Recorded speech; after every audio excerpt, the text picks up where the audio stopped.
These are the best Airbnbs to buy for beginners. These are examples of ones that are not. Now, short-term rentals are one of the best ways to invest your money when applied with the right strategy and plan. Otherwise, you barely make any money, and for many first-time hosts, even lose money. There's 4 best ways for beginners to start making money with Airbnb. Some of these I'm still personally doing. Each is a very different strategy, but every one can be incredibly profitable. The 5th stage is the land of no return and a deep, dark place I don't recommend to first-timers or people without the proper support network and contacts. Right out of the gate, what I like to look for are homes that are different, unique. I know I use that word unique a lot, but it's something that stands out. I don't want to look for the traditional craftsman, ranch style home or anything like that that just looks like another single family residence. When I look through Zillow, it's primarily what I use, is I'm looking for properties that are wow factors right out of the gate. It's usually just different type of architecture and just different types of properties that look and grab my attention. So as an example, I actually implemented this just 3 days ago when I went under contract on this place. Now we're gonna be making a future video all about this where I'm flying out tomorrow to do a tour of it for the first time with you, so stay tuned for that future video. Now, why a property like this or a unique property in your area is ideal is because you're getting 2 birds with 1 stone. You're getting something that's super unique, but you're also being able to be near your first property. But the key difference here is that in any given market, 80% of the Airbnbs or STRs that are on the platform of VRBO, HomeAway bookings, or Expedia, or anything else, they're relatively the same. They're usually either condos, townhomes, or just a home, right, that everybody has. And the name of the game is to stand out. The next place that I'd be looking at is actually vacation areas, more specifically vacation destination areas. And those are places that are like mountain towns or even beach towns. So the reason why is because it kind of sets you up for success. You're not gonna have a huge home run, but it's gonna be able to get you on base if you guys follow baseball or softball. But essentially, these areas already have a high traffic volume and you're gonna be able to at least break even if you pick out the right space and the right property. Now, there is usually a little bit of a setback on these types of locations and properties is that you're usually around tons, several thousands of other vacation rentals as well. And so you're gonna want to be able to out-design your competitors. So essentially in these vacation towns, it's kind of like, think about like the Gatlinburgs of Tennessee and like the Destin, Florida. These are areas where we know that there's a lot of traffic going in and out of year-round most likely. So that way you can gain experience and you have a cash flowing property that won't be making you a ton of money. But again, it's more about getting experience and getting your foot in the game. Now, typically in these areas, it's a more concentrated spot. Think about like a beachfront area or a small little mountain town. You probably won't be able to buy a lot of land. You probably will not likely be able to build super unique rentals, similar to like something like this with like a shipping container place, because by local ordinances, zoning, permits, that type of stuff, that kind of restricts that type of thing of going up, or just land is outrageously expensive. So typically what you are gonna be buying is you're gonna be buying into an existing structure. And so what you can do, even if it's the same type of structure as everybody else, is you wanna focus on designing it differently. So in this case, we're in here in the shipping container. Now the outside is already pretty unique, but the inside, you can see that we're doing things a little bit differently. You can already see that the inside here just doesn't look like a standard or typical type of home. I mean, not even the structure, just look at this. This is all gonna stay exposed. We've got exposed conduit and all that good stuff. And check out these, we just put these in. Look at this, these toggle switches. Oh, it's so satisfying.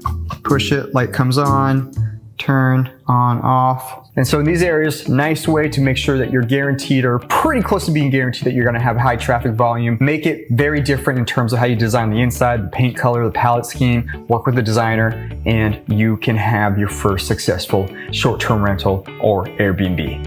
The 3rd stage is actually what I call B&B, but no, it does not stand for bed and breakfast. It actually stands for basement and backyard. This is where you can experiment. What I like to do is called a proof of concept. Again, killing 2 birds with 1 stone. You get to build equity as well as trying to see and try your hand at this whole hosting thing. If you don't like it, no big deal. You built a little bit of money by fixing up either your backyard, which is usually a guest house, ADU, or even a potential glam site, or your basement, which you build equity in. And then if you do like to do the hosting thing and it is successful in your area, you also make good cash flows. And so it's a great way for folks to hack their way into real estate investing, more specifically the short-term rental market. It's actually how I got started several years ago and something I'm still doing today with this shipping container and the glamp site down on the same property.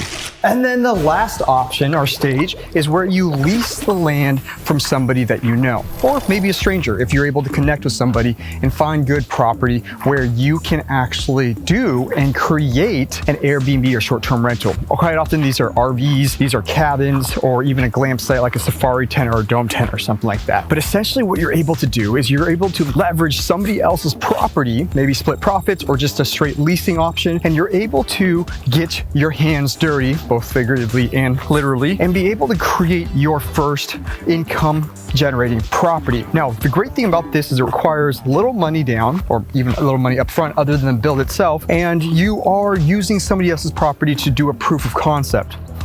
There is also a downside to this too, whereas you don't generate any of the equity and you obviously don't have full control of the property because you don't own it. But what it does allow you to do is get your hands dirty, figure out your experience and understand what that market wants. And then if it does really well, now you have the keys to the kingdom because you can do it over and over again and maybe even go buy your own piece of property with the cash flows that you've generated. But just as an example of what you can get yourself into is, if the video is not too overexposed with the sun out right now, is you can build something like this. Just a platform deck where we'll be putting a glamp site with a nice little view here to boot. Is you can build something very similar to that and you can create anywhere between $30,000 to $60,000 to $100,000 plus every single year if you have the right location and you have the right structure.